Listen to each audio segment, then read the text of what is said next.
Alors, je suis très fier de mon épouse Muriel avec la ligne d'écoute et de prière, un temps pour prier, parce que ça fait des années qu'elle avait ça sur le cœur. Lorsqu'elle était toute jeune et que j'étais déjà amoureux d'elle, elle était permanencière au SAMU, elle prenait des appels et donc en réalité des gens en détresse. Et parfois il fallait envoyer le SAMU, d'autres fois c'était juste des gens qui avaient besoin d'être écoutés pour leurs angoisses.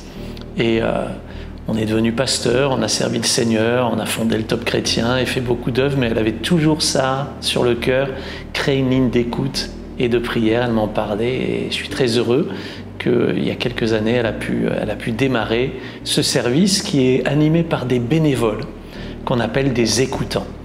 Donc c'est des chrétiens qui aiment Dieu et qui aiment leur prochain et qui prennent le temps, une heure par-ci, une heure par-là, bien d'écouter et de prier avec des gens dans le besoin. Et des gens dans le besoin, il y en a beaucoup. Alors vous savez, la moisson est grande, a dit Jésus, mais il y a peu d'ouvriers.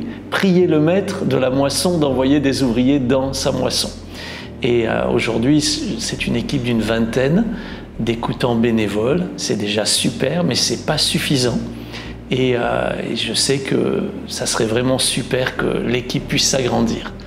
Alors peut-être que vous qui m'écoutez maintenant, vous avez le désir de consacrer du temps au service de votre prochain et au service de Dieu. Et un temps pour prier, c'est un moyen magnifique pour servir Dieu. Vous vous inscrivez, vous définissez un planning de tant d'heures chaque semaine et puis quand ça appelle, vous prenez. Vous dites un temps pour prier, bonjour, et là vous écoutez la personne, ses besoins et ensuite vous priez pour elle.